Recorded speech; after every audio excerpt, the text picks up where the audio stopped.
So hello and welcome back to AutoCAD tutorials. So today we are going to start with our BBS, that is bar bending schedule. So as you have studied BBS theoretically, how to calculate it, now we will see how it is calculated on site. So the first step which you have to do is you have to note down all your general notes which is provided along with the drawing. As you can see here, the general notes, these are given with each and every drawings and each and every consultant. The notes are as follows: that it contains basic reference code of IS 456, what all should be the work procedure taken, and also what are the nominal covers which we have to provide on site. So this nominal covers will be used by us to calculate BBS.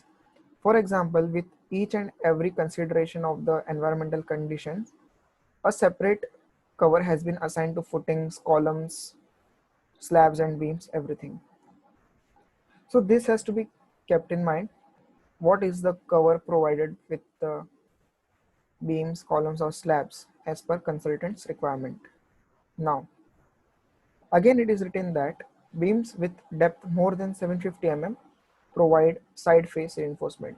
If your beam depth will be more than 750 mm, you have to provide side face reinforcement. So this will be also used in our BBS, because it won't be every time mentioned that you have to provide side face reinforcement. It is given generally that if your depth is more than 750 mm, by default you have to provide side face reinforcement. Minimum clear spacing between any two longitudinal bars in beam is equal to 50 mm. So this will also be used in our BBS. Why? If I have beam width of 230 mm and I have 4 bars of 25 mm in that, so this condition won't be satisfied. So I have to provide the bars in 2 layers. So for that we will again use spacer bars. So we have to take that spacer bar quantity in our BBS. So these all points help to calculate BBS. So the very first thing which you have to do before calculating BBS is to check your general notes, what all details are given there. Again, now we have two types of reinforcement, FE415 and FE500. So what should be the development length or lap length provided to the steel is given in this table. For example, it varies with the grade of concrete. So whatever be the grade of concrete, this much should be the development length provided in our drawing. Now, again, when you have bundled bars, your LD shall be increased by certain amount when 2 bars in contact, when 3 bars in contact, or where 4 bars are in contact. So these all are the general details you have to keep in mind each and every time. That's why I told in starting as well that you have to first read what is your general details provided with the drawings. Now again, now we have a question that where we can get our grade of concrete and grade of steel. So here it is provided grade of concrete as well as grade of steel, as well as we have been provided with our environmental exposure condition, whether it is moderate, severe, whatever. So on these three conditions we can use that table. So I have grade M40, grade of steel is 500 and environmental condition is moderate. So what cover should we follow? This moderate. This middle table will be used by us for covers. Now we have Fe 500 and grade of concrete M40. So our development length will be of 36T. In this way, we have to select our development length and our cover.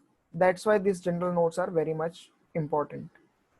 Also, after going through these general notes, we will directly not jump to BBS. We will first study the general details for slabs, beams, and columns. So let us see first for beams. We have been given with different details of beam. For example, here we have beam with adjoining cantilever on one side. So we can see here one column, here it is second column, and here it is a cantilever beam. So how the reinforcement is traveling in the beam, that we have to study.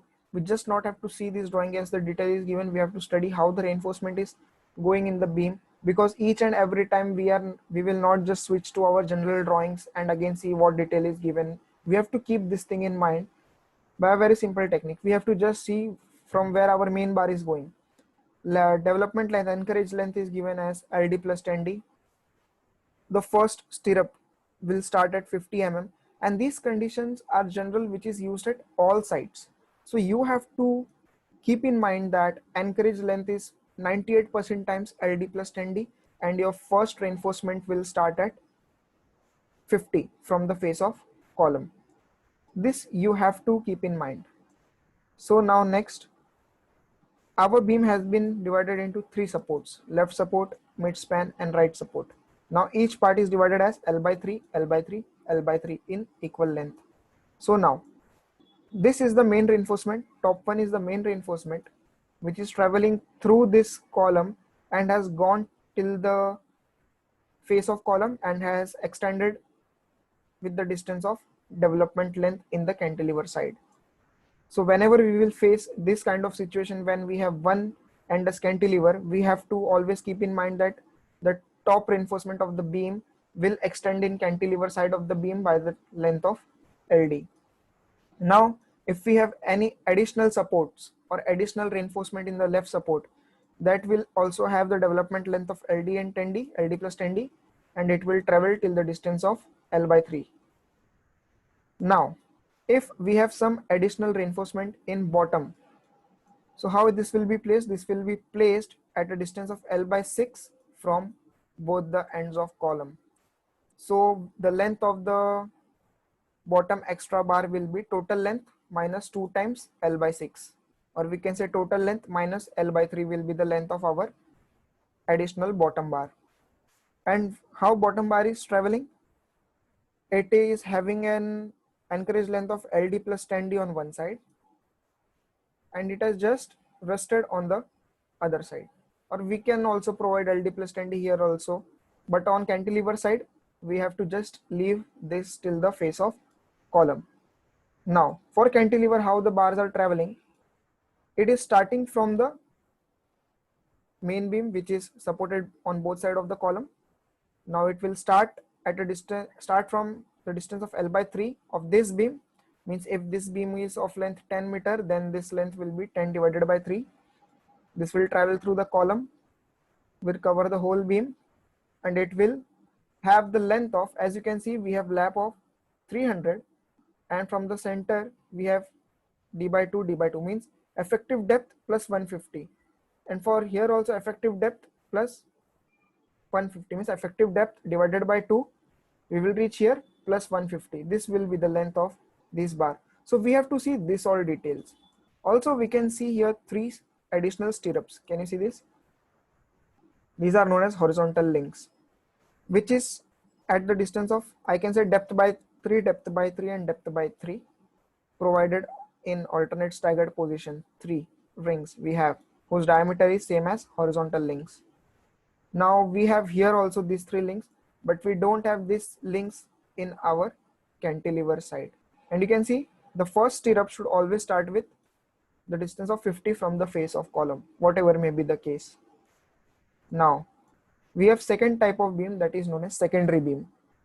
Secondary beam is the kind of beam which will rest on one side of the beam or will rest both sides on the beam.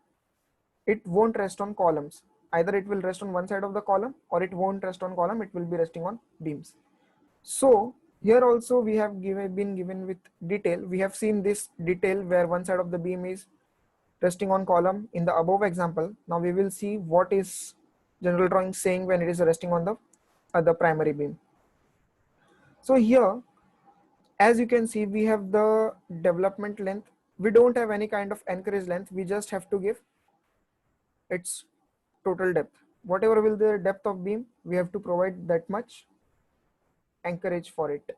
This L which you are seeing over here, this should be total depth minus 2 times cover, and we have to leave the reinforcement there and there. So there is no more details over here given. Now we have a single span frame beam, means the beam which is not continuous and will rest directly on 2 columns. So here again we have the details same. You can see LD10D, LD10D. We have this stirrups on the both side of the column. Here in secondary beam we don't have that stirrups, that horizontal links we don't have on the side of the beam which is resting on primary beam, but we have that links on the side of the beam which is resting on column. So we have to keep this thing in mind always. Now here we have a continuous beam which is resting on the shear wall. Now why this has been given separately? That for example, if we have LD plus 10D, LD plus 10D, now the length of shear wall is bigger than 2 times development length plus 10D, then what happens if we will give this continuous bar, there will be wastage of this much length of the bar always. We are putting that much bar excess. So this detail is provided that if you are getting the anchorage of LD plus 10D for both the bars, then you don't need to continue this throughout, or else it is an unnecessary wastage of the reinforcement.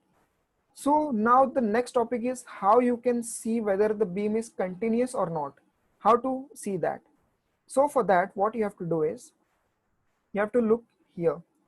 The beams which are running in a single line, as you can see, beam 5 and beam 6 are running in the single line.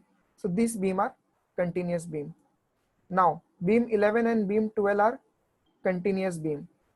Beam 239 and beam 243 are secondary beams which are resting on primary beams on both the side. Beam 6 is cantilever beam, the case which we have seen, this one. So this becomes beam 5, this becomes beam 6. Now here, as we can see in this passage, we have beam 191, 190, 192. This beam is continuous. 190, 191, 192 is continuous beam. 44, 45, 46, 47, 48. These beams are continuous. So what we have to do is, the bar will travel throughout. It will start from beam 44 and will travel till B48.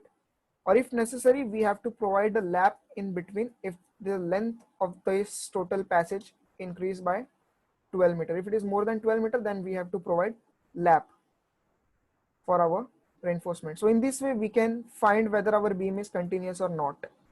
Now this beam 40 is secondary beam. This beam 170 is a single frame beam, or we can say it is a continuous beam with 171, B170, B171. It is a continuous beam resting on the shear wall. So this becomes this case, which we have seen over here. It becomes this case. Since the length of wall is more, so we have to stop our reinforcement with LD plus 10D. We have to stop the continuity of the beam to avoid the wastage of steel. Now again, this beam, which you can see, I will show you.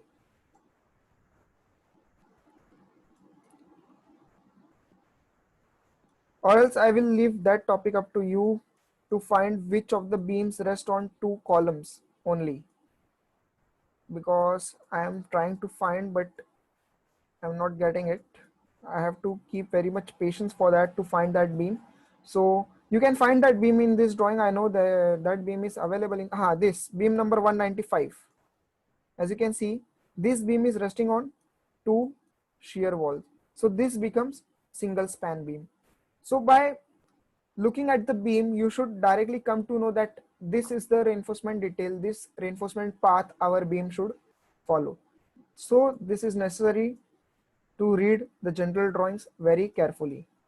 So we have the general drawings for columns as well. I will show you in different drawing. Without general drawings, we can't proceed with our BBS. So for columns, here is my column details. As you can see, right from the footing, it has been shown. So you can just go through these details. I have attached the drawing link in the description, so you can go and check.